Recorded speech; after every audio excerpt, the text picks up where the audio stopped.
Hey, GRPS staff, welcome from the Instructional Technology team. You are seeing part 2 of our digital whiteboard tools module around Google Jamboard.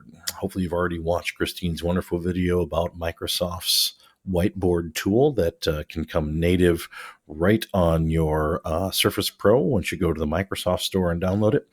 This is Google's answer to that app. It's called Google Jamboard. You'll notice here that I've opened up my Google browser and I'm logged in and signed into the Google browser with my @students.grps.org email up here at the top, and I'm signed into Google with my @students.grps.org email here. We're going to access the brand new to GRPS anyway, Jamboard app by clicking the Google waffle. It's not going to be readily available up here because we haven't used it a lot. We're going to scroll down a little bit and you'll see that it's going to pop up further on down the list here. And this is the yellow J, I think is what it's supposed to be from Google. We're going to go ahead and click on that and it'll open Jamboard up in my browser. You'll notice that I have done a test Jamboard over here and it saved them across my board. But you can go ahead and create your own and make a brand new one by hitting the plus button down here at the bottom. Google calls their interactive whiteboards jams, and this is an untitled jam. Let's just call this, what are we going to call this one? Social Studies Jam, maybe, because I'm going to put it in my Social Studies class. So let's do that. I'm actually going to call it a board. I know Google wants me to call it jam, but board makes more sense in my brain when I save it to my Google Drive. So we have lots of options in Jamboard, up to and including writing actually with your Surface Pen. I can go ahead and click the pen button over here, and with my Surface Pen right on the Jamboard, just like it's a regular stylus, just like that, I'm using my pen here. Now, unlike Google Whiteboard, the Surface Pen isn't as interactive with Jamboard as sometimes you would like it to be because it's not a Microsoft piece of software. So your writing in Jamboard isn't going to be as detailed or specific as it is in the whiteboard app from Microsoft, just because Google Jamboard wasn't designed specifically for the Microsoft Surface stylus, the Surface Pen, and the Surface and the Windows 10 ink technology. You'll see that I'm erasing stuff here. You can clear your frame right up here at the top really quickly. That's a better way to do it.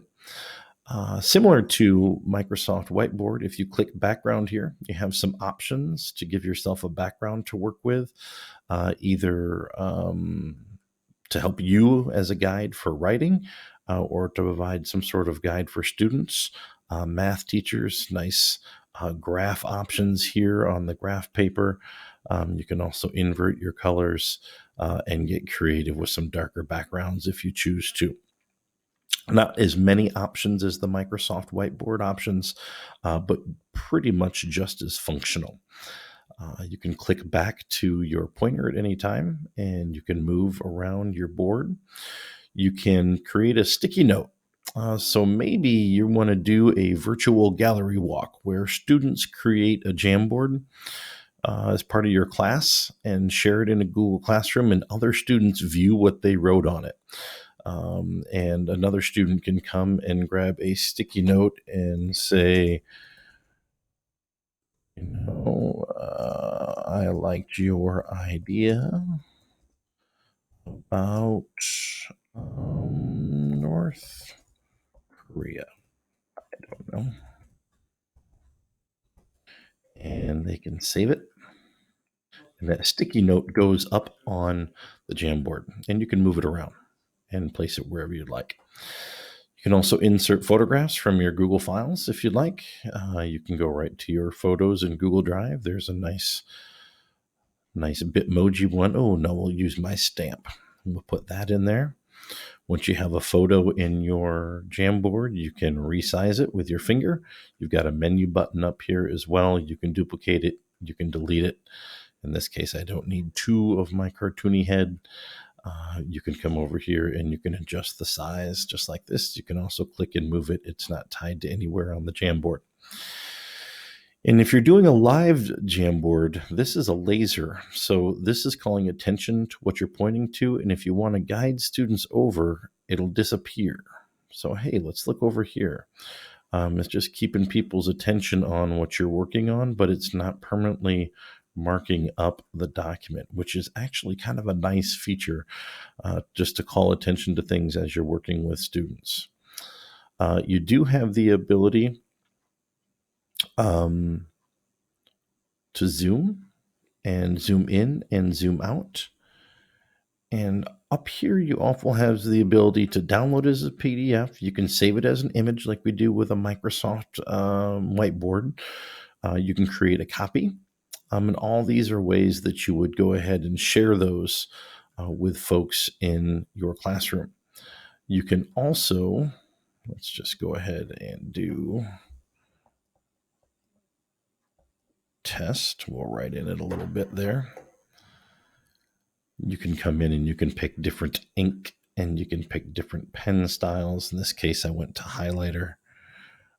Turn sideways, it acts just like a highlighter when you're writing on it. But I have now saved my social studies board. And if I go into my Google Classrooms and I want to go into my classwork and I want to share that board with a student in Google Classroom, I can create. I'll just do material for this case, and I can add, and that's going to save right to my Google Drive automatically as a Jamboard. I'm going into recent things, and you can see there's my social studies board right there. I can add that link so my students can access that right from Google Classroom. And right now, this social studies board is open for everybody to use. But it doesn't have to be. You can just take a picture of it and post it for them to view. So there's a quick test and tutorial on how to use Google Jamboard. Hopefully it's a tool that you can utilize to help you be a little bit more effective in distance learning. As usual, thanks for watching, and don't hesitate to reach out and call our distance learning hotline for distance learning help and guidance. You can reach out to your building distance learning gurus, your supervisor, and last but certainly not least, if you're not getting where you need to get and you need some more information, reach out to Mike Hastings and or Aaron Gotra via Microsoft Teams or email, and we'll get back to you as soon as we can and help support you in this journey. Once again, thanks. Have a great evening.